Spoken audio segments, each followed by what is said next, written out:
vanhu vakataura mafungiro avo. Peter ndobva anzi, thou art Peter, and upon this rock I will build my church, and the gates of hell shall not prevail against it. Vachibva ipapo, the Bible says, ndobva Jesu atanga kutaura nevadzidzi vake akati, ndicharohwa nevaJudha, ndichamukirwa nevaRoma, ndichatambudzwa nyama yangu. Peter, the same Peter, ndobva ati, ngazviregedze kuitika kwamuri Ishe. The Bible says, and Jesus said, get thee behind me, devil. Which then brings me to my first point tonight. It has always been the character of the devil. Itika ya Satan kuti, when he wants to deal with you, he uses the people that are closer to you.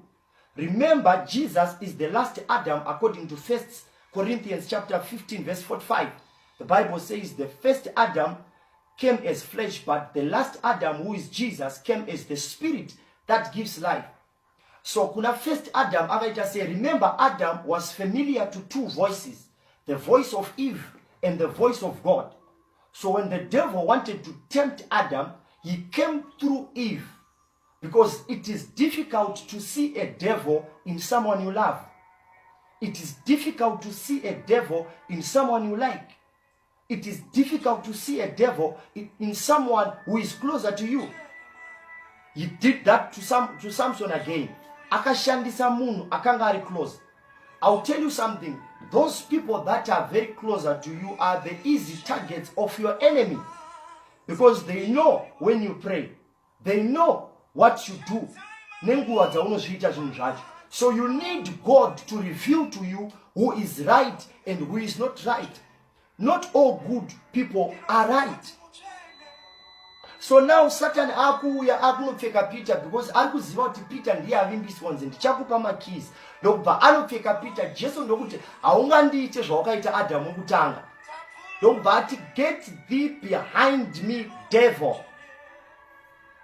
Now Bible ndopariri kuti after 6 days Jesu apedza kudaro, he took with him 3 of his disciples. Actually, he had 12 of his disciples, and he left some beneath the mountain, and he went yonder with 3, Peter and the 2 sons of Zebedee, James and John. Akusi kwese Jesu kwa aienda na Judas. Akusi kwese Jesu kwa aienda na Thomas. Akusi kwese Jesu kwa aienda na Bartholomew. Ane nguva dzaaipota achifamba ne12, but dzimwe nguva pari critical nepari crucial aitora 3. And the Bible says, vasvika to the mountain top. Some sources has it that the mountain, the geographical location of that mountain, it was in Canaan. And some they say that the mountain was Mount Hermon. And I agree with that school of thought. Because remember, Caesarea Philippi, yakanga isiri kure sterek ne Mount Hermon. So there is a probability kuti Jesu haana kure kwaanga anyanyoenda nevadzidzi vake. Now the Bible says, Jesu vasvika pamusoro pegomo na Peter na James na John. And Jesus was transfigured. So these guys vawanirwa nyasha dzekugona kumboonawo the glory ichange iina Jesu pakudzoka kwake, and the glory ichazenge yaana Jesu paachanga aenda kudenga. Paachazviratidza achanga akazara nekubwinya kwaMwari. Now the Bible says Jesu achibwinya kudaro, and there appeared 2 people. There appeared Elijah and there appeared Moses. Remember, Elijah is the father of fire. Elijah aiona zvekuburutswa kwemoto. Ane nguva, like we said last time, ane nguva yaakadedza moto ukapisa vaprofita 450 vaBhaal. Ane nguva zvakare yaakapisa vanhu vakanga vauya kuzomukapture. So Elijah was the father of fire.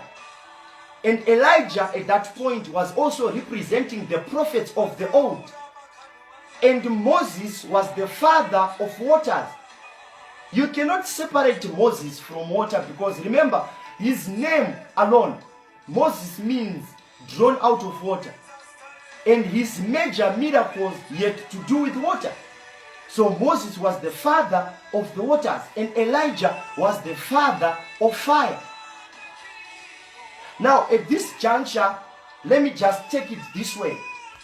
Parikuapia Elijah, parikuapia Moses and parikuapia pana Jesu zvakare, pa same scene. And the Bible says, Peter said, allow me to build 3 tabernacles, one for Elijah, one for Moses, and one for you, Jesus. Peter knew how to harness the anointing. He knew how to serve. He knew how what it means to serve.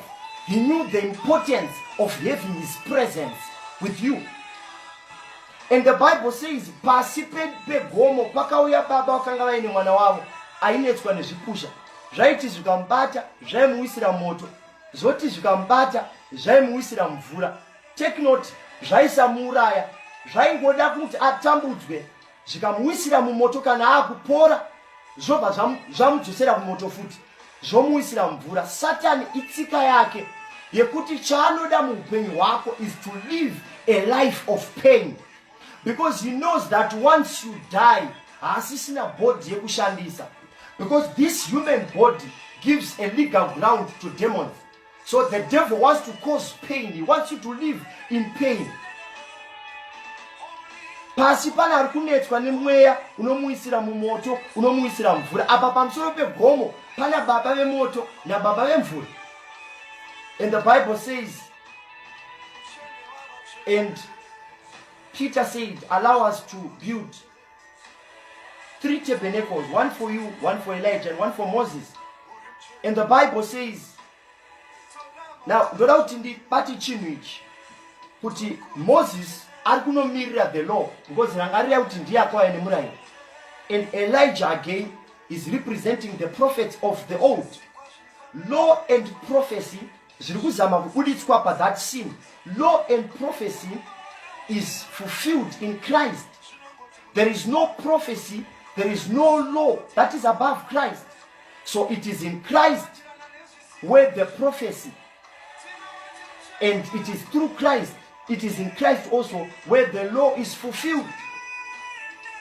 And the Bible says, and the voice came from heaven and said, this is my beloved son, in whom I'm well pleased. Then we pray. The Bible says, this is my beloved son, in whom I'm well pleased. In other words, Mwari kuti nguva ya Moses yakauya yemurayiro, nguva yavaprofita veku Old Testament yakauya. But now it's no longer time for the law. Now it's no longer time for the prophets of the old. But now it's about Jesus. He's now the center of attraction as far as Christianity is concerned. Ladies and gentlemen, saints and others, the gospel that does not speak about Jesus is not gospel. Any good news that eliminates Jesus in picture, it is not good news. Jesus is the center of the gospel, is at the center of the gospel. So Mwari arikuzama kutitsanangura kuti you don't need to focus on Elijah. You no longer need to focus on the law, but now focus on Jesus, because he is our source of life. He is the genesis of our beginning. What you need tonight, you don't need Moses, you don't need the prophets of the old, but you need Jesus. It's not about the man of God, but it's about the God of men. He is the same yesterday, today, and forever. If you read very well, John 3 verse 16, the Bible says, for God so loved the world that he gave his only begotten son, that whosoever believeth in him shall not perish but have everlasting life. If you take a closer look at that verse, there are 25 words, and the 13th word there is the word son, capital letter S-O-N, meaning there are first 12 words and there is the word son, and there are the other 12 words. What does that mean? Jesus is at the center of everything.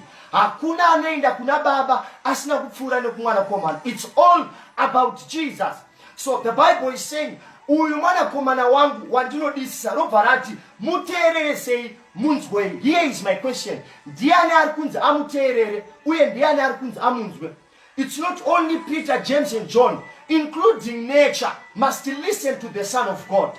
Ladies and gentlemen, tonight I came to talk about Jesus and to him alone.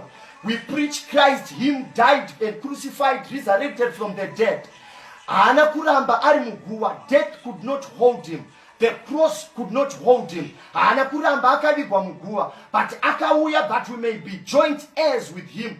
Unonzwa Roma chapter 8 verse 17. We are joint heirs. The sufferings of the present times are not worthy to be compared with the glory that shall be revealed. We are joint heirs with Christ. We are seated together with Christ in the heavenly places. I came to preach to Peter, thou art Peter, and upon this rock I will build my church, and the gates of hell shall not prevail against it. Vachibva ipapo, the Bible says ndobva Jesu atanga kutaura nevadzidzi vake akati, ndicharohwa nevaJudha, ndichamukirwa nevaRoma, ndichatambudzwa nyama yangu. Peter, the same Peter, ndobva ati ngazviregedze kuitika kwamuri Ishe. The Bible says, and Jesus said, get thee behind me, devil. Which then brings me to my first point tonight. It has always been the character of the devil, itika ya Satan, kuti when he wants to